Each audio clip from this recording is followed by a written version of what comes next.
filming, you're ready to start filming now. Where's my laser? Where's my little... and yeah, you can do that. Are you filming? Is it going?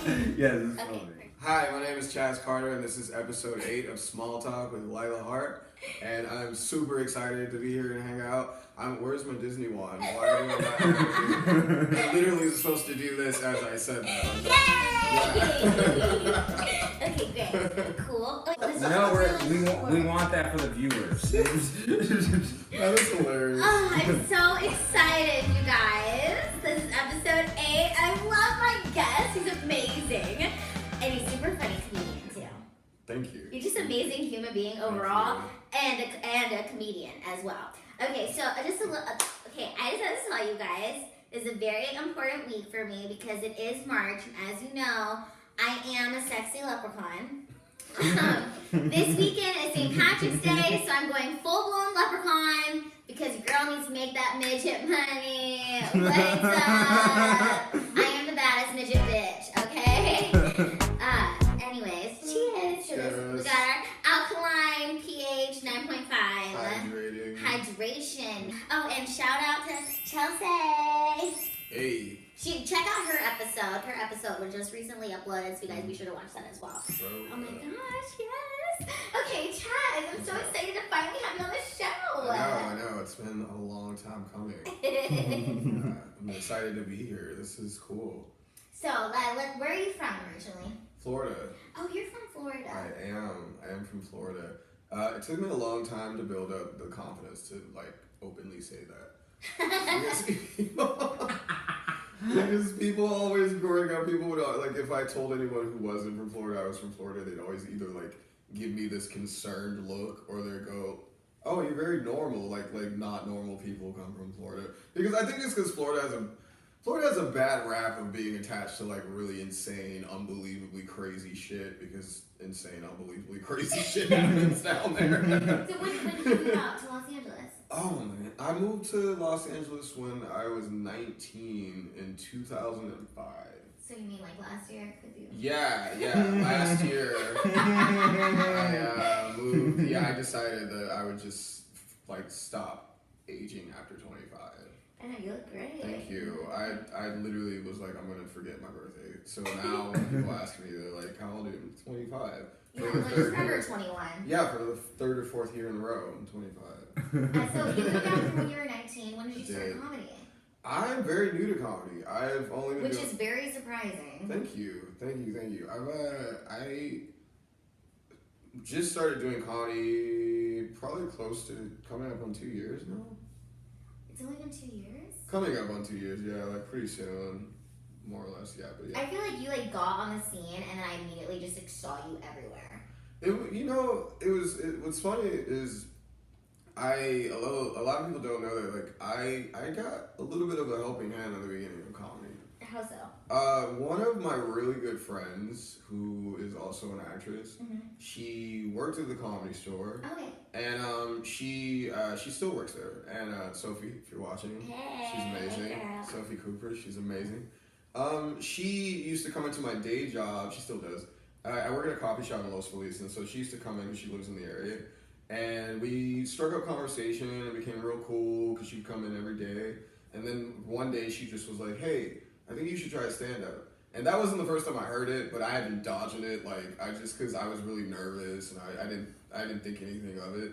And so I would just avoid the conversation. And then she literally every day for a month just would come in and "Have you written some yet? Have you written some yet?" She harassed me until I finally was "Okay, I'll write something." And so I wrote something, and I wanted to do it. I've always wanted to try my hand at it, but I was super nervous, and I would let my nerves get the best of me before. So that was the thing that kind of inhibited me from doing it before she had pushed me. So did you always kind of know that you wanted to do? I always knew that I wanted to try my hand at it. Yeah, because up until that point I had done sketches. I've shot and written sketches, and I've also I did improv at the iOS for a year with a sketch group, and then we would do shows there. And then I was a comedic actor, so it was I was very, very already familiar in the world of comedy. And so it was only natural that I would try my hand. It made sense. Right. And so for me, stand-up was the last part of the comedy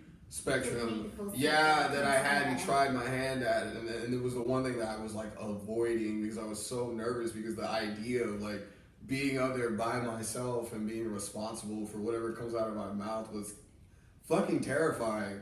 It was too much. I remember just like the one time I thought about going to a mic, it was like maybe a year before that, and one of my friends had been going to a mic at the Haha, and he was like, "You should come with me," and I was like, "Yeah." And then every time the day would come up, I'd make excuses or dodge because I get really nervous, and I'm like, "Ugh, I don't know." But me meeting Sophie was like godsend because if it wasn't because of her and because of her like loving push.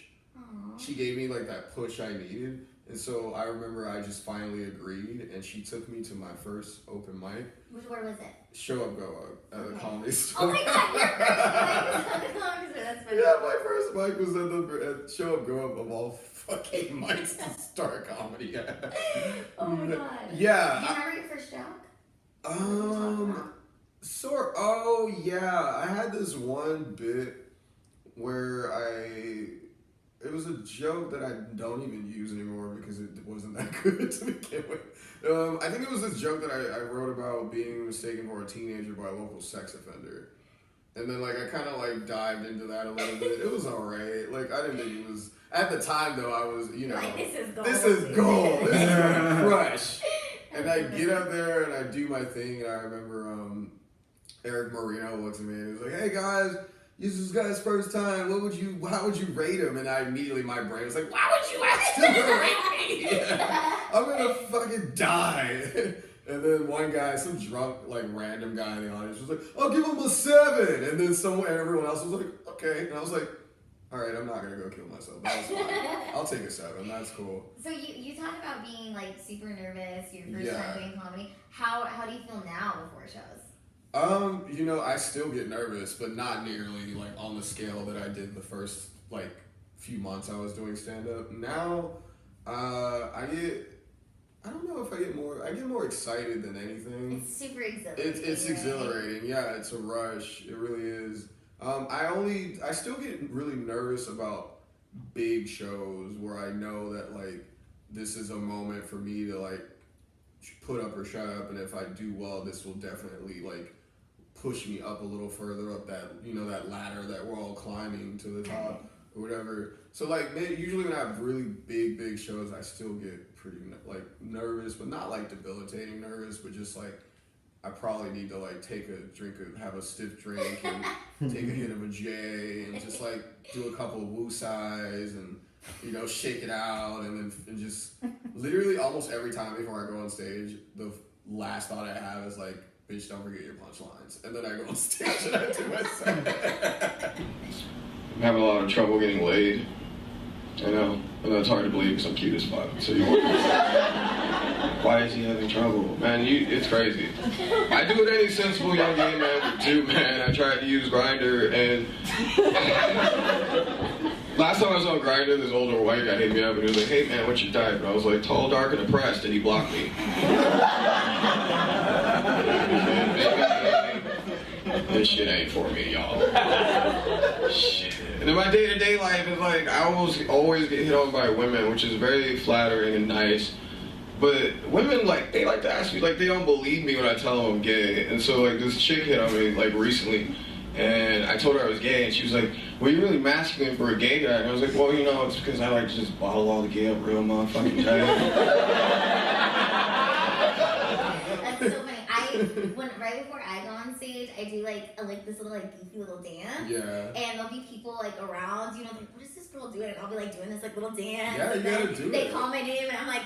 Hell yeah. And it makes me feel better just to kind of like let loose and get the goofiness out of me. Yeah. But yeah, I love it. It's just it feels so good just to be in the spotlight and be like telling your truth. Yeah. You know? And I like that you do that because you have to do that because like a lot of times like when you get nervous before you go on stage, you have to find a way to like get it out and channel it or turn it into something because otherwise, because we've seen moments or had moments ourselves before we get on stage where we're like, "Oh man, I feel like this shit's about to fall apart." I definitely have had a couple of sets like that where have you ever bombed on stage? Oh yeah. What's your biggest bombing moment? Oh man. I would probably say the biggest bomb, like the one that I really felt the most was it was probably maybe like my fifth or sixth time when I bombed that show go up, but that didn't really bother me too much. I would say probably I bombed one time at a pretty big show in I want to say it was in North Hollywood. I did a show at the Elks Bar, Sport Lounge or whatever. Mm-hmm. It's like a lounge or whatever. So it was in North Hollywood or somewhere in the valley. And Van Nuys. Sorry, there we go. Sorry, it was in Van Nuys. I did a show there, and I bombed pretty hard. It was like a bar full of people, and at the time, I hadn't really done a lot of bar shows, and so I wasn't used to the crowd, and I was still learning how to adjust my jokes around different various crowds. Now I'm a lot better at it, but Right. at the time I was still figuring out this is a different crowd, so I might instead of saying this joke, say this joke, and then I didn't. Right. And so I ate a pretty big bag. I feel like It was, and that wasn't willingly. That was. I feel like in those the moments where I've bombed on stage, as shitty as it is, it's really taught me a lot. My biggest bomb ever, I was at the Nerd Melt, and I wrote this joke, and it oh my god, I cried on stage. So that's what happened to me. So this joke was basically I was talking to this guy, and then he died, and so I thought it'd make me feel better if I wrote a joke about it, which is so insane. But we're comedians. Yeah. So the joke was about how you ever been texting a guy, and then he doesn't text you back, and you're like, oh my god, what if he died? And I'm like, well, in this case, he did. He literally ghosted me because he's dead. And then I started crying on stage because it was oh my god, this guy has passed away, and I started crying, and then the audience got sad, and they were kind of tearing up, and I ran off stage. I literally ran off stage with my friend, and she was laughing, and she was it was so bad. And then a week later, I was at the Improv, and this comedian came up to me. He's like, "Oh my god, that was hilarious when you cried on stage. You should have filmed that and put it on YouTube. Comedian cries. It would have went viral." Oh but my God. it was fucked up, So But what I learned in that moment was that we really can make an audience feel a certain way. If I'm feeling nervous, the audience could feel uncomfortable. You know what I mean? If I'm feeling emotional and sad, the audience can feel that way. Yeah. And looking back on it now, it's okay that I cried, but if I would have cried and then just pushed through it, that probably could have made him laugh again. But I stayed in that sadness.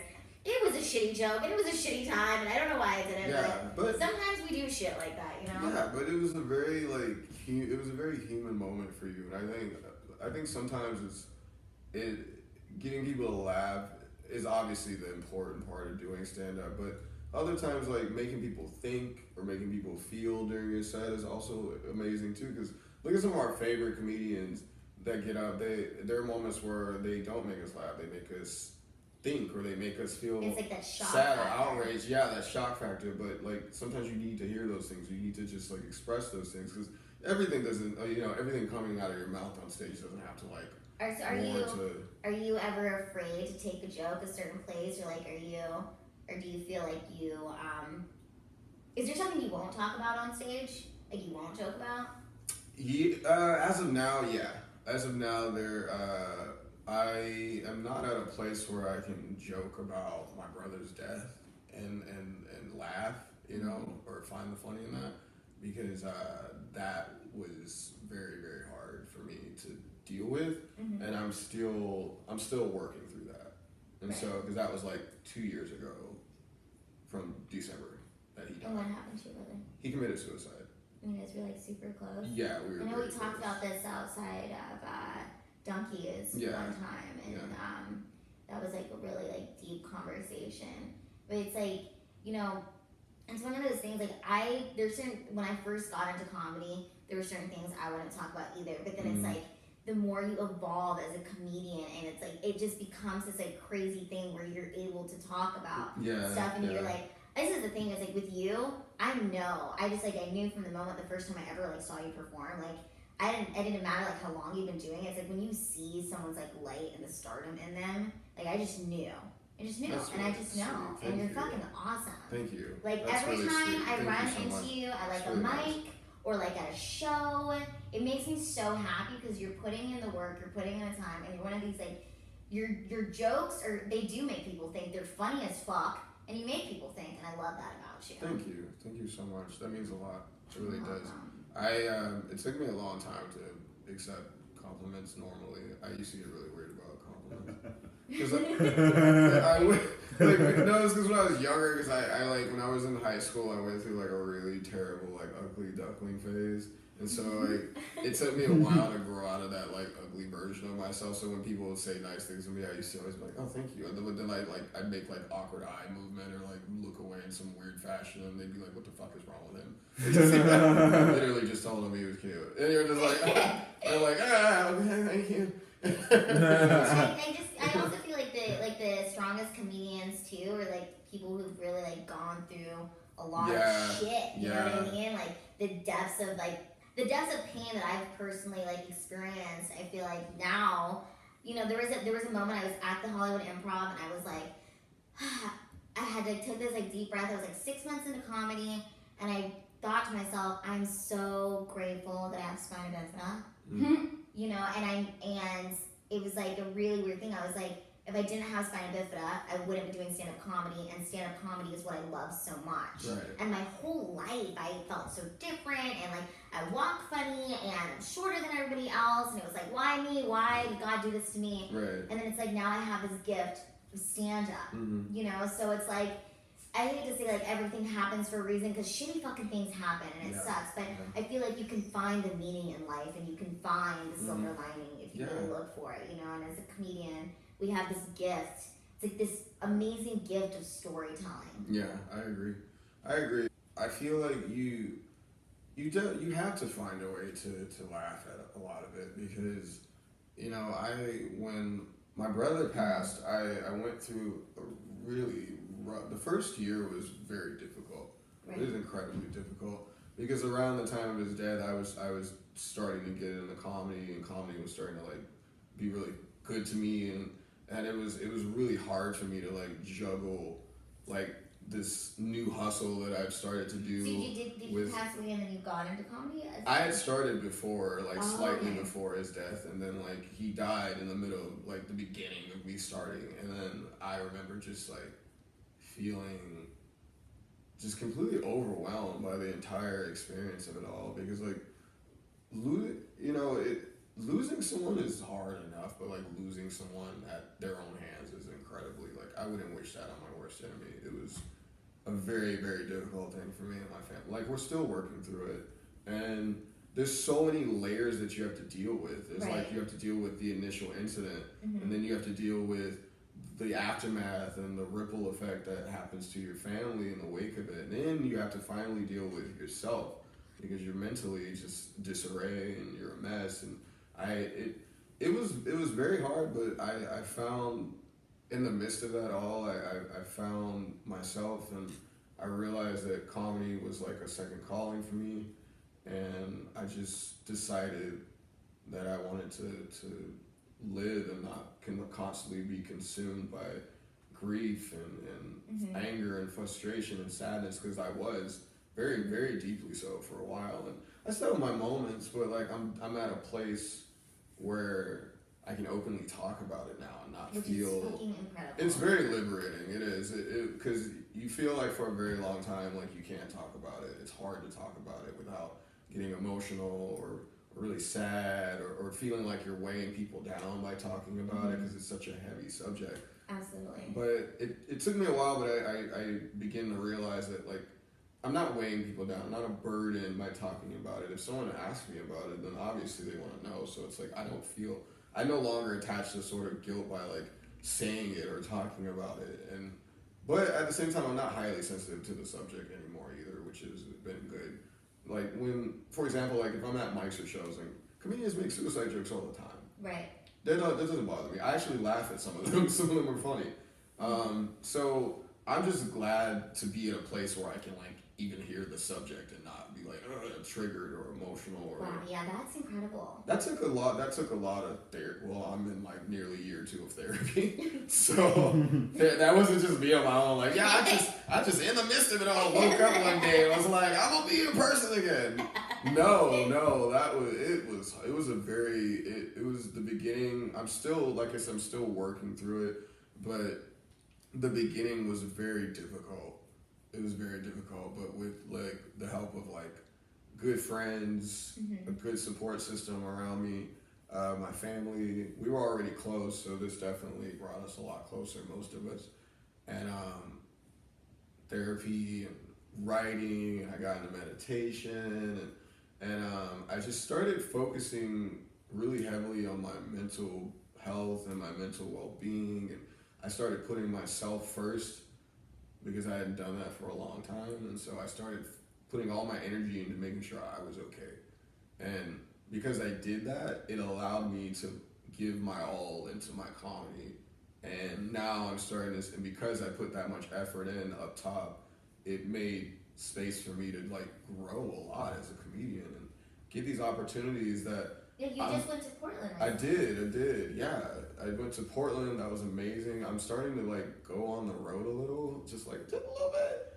And I like, not for 1 second does it like not fall on me that like I've been given opportunities that definitely haven't been presented to someone usually at this stage in comedy, you know. Right. So I feel very lucky and blessed and grateful to each and every individual that is even given my comedy the time of day, or books me on something, or let me host something, or let me go do shows with them, or put me on a show. Like, man, anyone who's watching this, like, I'm incredibly thankful. Like, I really am. Like, that's not me being like, well, you know, but also too, but I gotta give myself credit sometimes because I don't give myself enough credit for like putting in the work. I'm just like, oh yeah, exactly. I really don't. I'm really bad about that. I don't acknowledge that for a second. Like, I don't. And then everyone's always telling me it's okay to acknowledge that you're working hard. I'm like, yeah, I'll acknowledge it when I'm successful.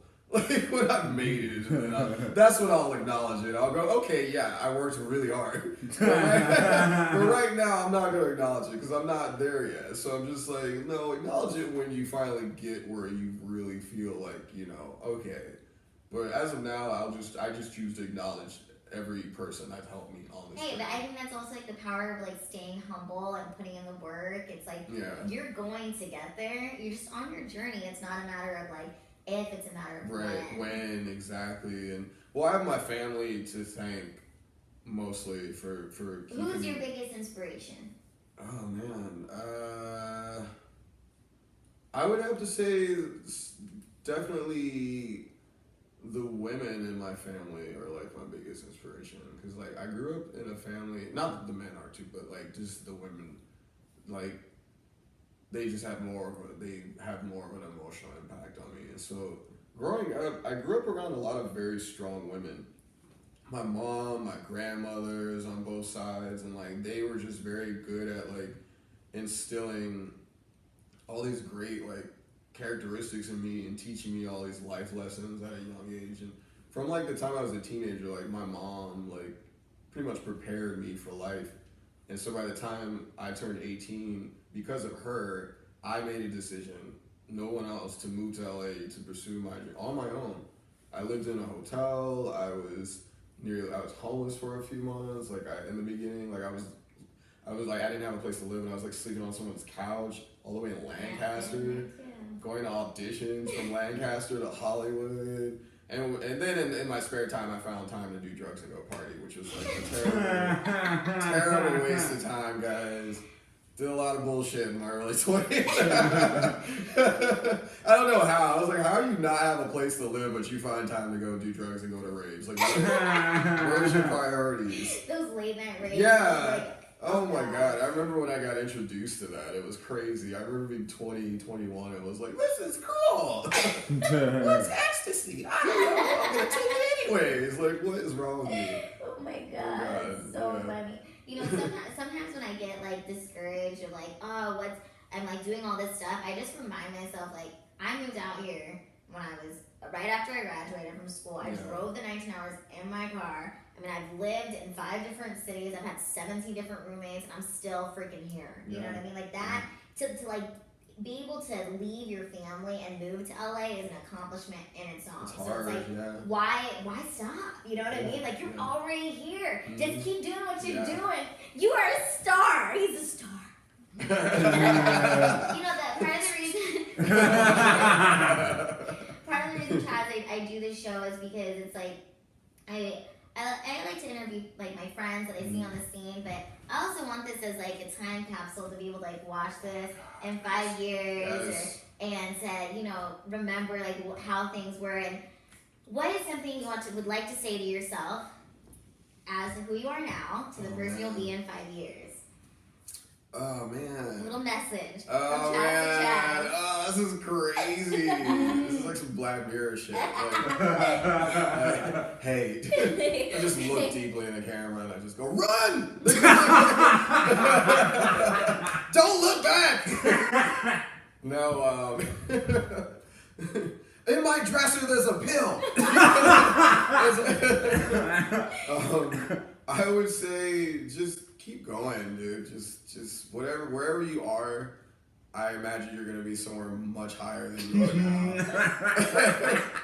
Keep aiming for the sky, man. Just keep doing it. I mean, you got this far, right? I know it's stressful. It's really hard. Hopefully, you still have this by the time we talk again. I'm really, this is the money shot. If I don't have the hair, I need you to take care of yourself, okay?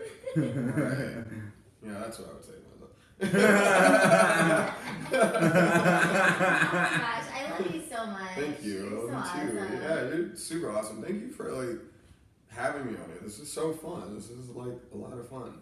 And you're so sweet and so funny, so talented, and you've just been like I'm young, fresh, and shameless. And you've also what I really like about you is like you've also been a person who's just been incredibly supportive of everything I've done, and no matter how big or small, and I'm super appreciative of you for that. So thank you.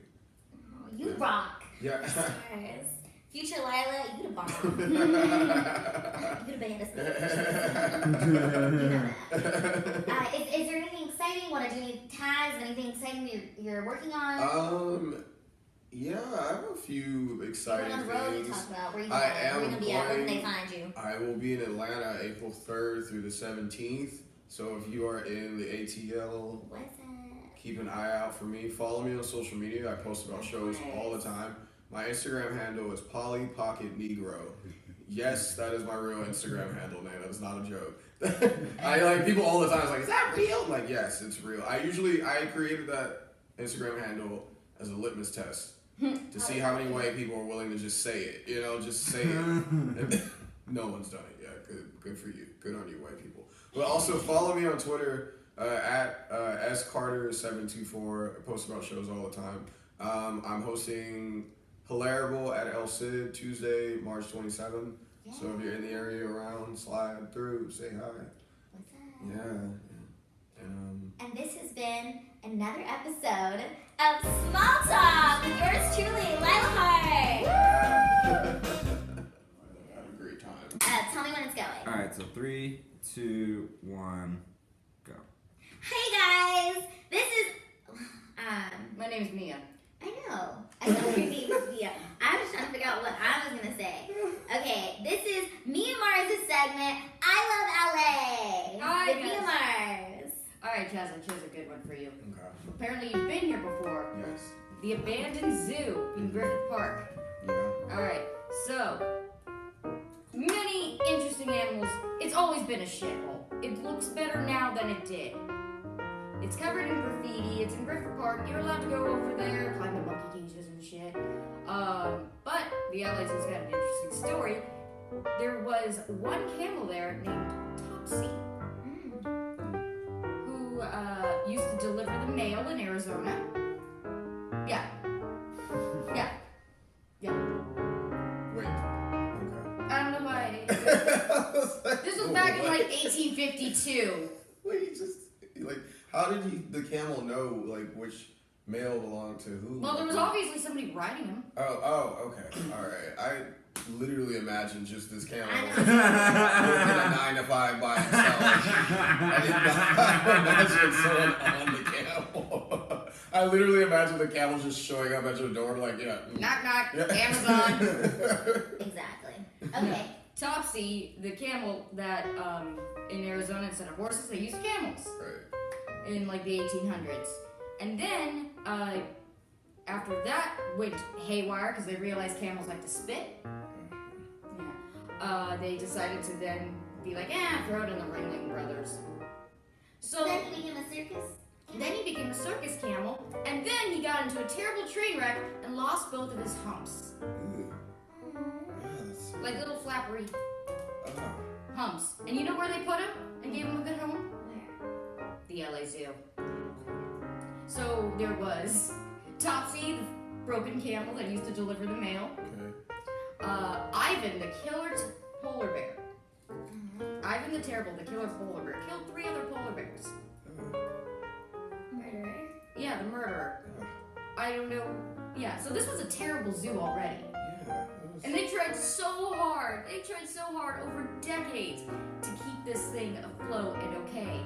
And it lasted about 50 years, and it was cool during the Depression when everyone's like, hey, here's something about Egyptian geese to keep your mind off the war. Look at this baby zebra. They call them colts. Did you know that? Like, oh, no, I didn't know that, but that would make Neither did I until I was researching this. Yeah. So it's closed now? It's closed now, and you're welcome to go over there and take all the selfies you want inside pages. Well, speaking of animals, this is actually a necklace I got from the pet store. Of course you did. Because you're my bitch. No, it's a, look, isn't it so cute? It is. I think it's for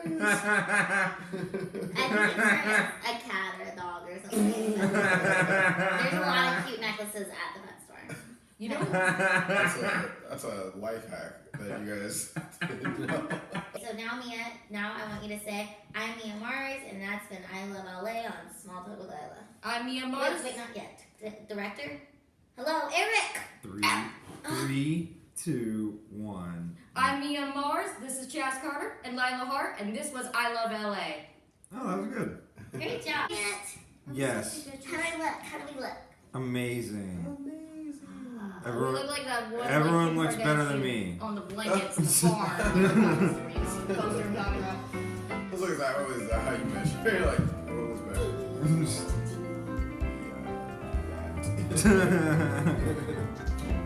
Chaz Carter, you are a sexy beast. So I chose to talk about the LA Zoo. You look like Ariana Grande with your hair up. Hey guys. This is Mia Mars's I Love LA segment. God, I want to make this really perfect. Eric, you've made me mess up. I chose, well, as you know, Chaz Carter is a sexy, sexy fucking beast. We already said that. Well, what else are we gonna do? Well. Talk more about the LA Zoo? No, I'm trying to do an intro thing. Oh, okay, fine. Okay, I'm trying to do an intro. Eric, you keep pausing it and what? I didn't actually. You keep turning it off and on. I Focus on your job. You have one job. Push the button, Eric. Fucker didn't even wake up on time. Oh my God. Okay, first of all, Mia, don't out the fact that sometimes we're off schedule. This is Los Angeles. We're all late 15 minutes because of traffic. No. You blame traffic when you're late. It's not real. You just blame traffic anyway. Is that? We're still filming. This is part of the intro. This I do all the This time. is part of the intro. Sometimes it's But not a big deal. this is part of the intro, and honestly, Hi, I'm Mia Mars.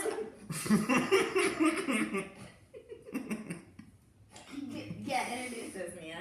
Hi, I'm Mia Mars here on Small Talk. Chaz Carter, the sexy beast. Lila Hart, she's wearing a dog collar. And this is I Love LA. That's hilarious. She's wearing a dog collar. Hey, Lila Hart is wearing a dog collar.